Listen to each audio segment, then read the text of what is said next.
इस क्वेश्चन में कहा गया है the straight lines L1 and L2 pass to the origin and trisect the line segment of the line L defined by 9x plus 5y equal to 45 between the axes if M1 and M2 are the slopes of the lines L1 and L2, then the point of intersection of the line y equal to M1 plus M2 into x with L lies on, you have to find the correct choice. कहने का मतलब है कि एक line L है जिसके की equation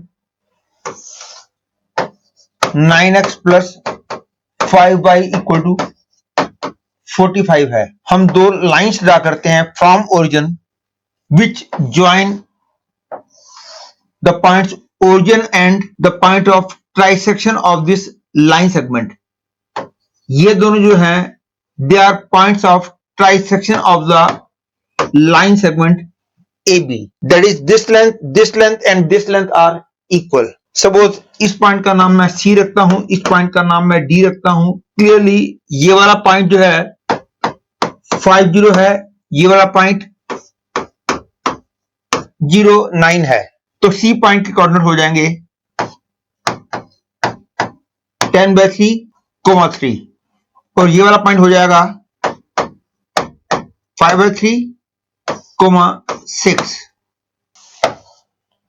इसका नाम L1 है, इसका नाम मैं कहता हूं L2 है। तो इस लाइन की इक्वेशन हो जाएगी y equal to 3/10/3 that is 9/10 into x और इस लाइन की इक्वेशन हो जाएगी y equal to 18/5 into x। Clearly इनके स्लोप्स हैं 18/5 and 9/5 that is M1 and M2 are known to you. तो M1 प्लस M2 की वैल्यू हो गई 45/10 दैट इज 9/2। तो y equal to M1 plus M2 into x जो line बन जाएगी वो हो जाएगी y इक्वल टू 9/2 x।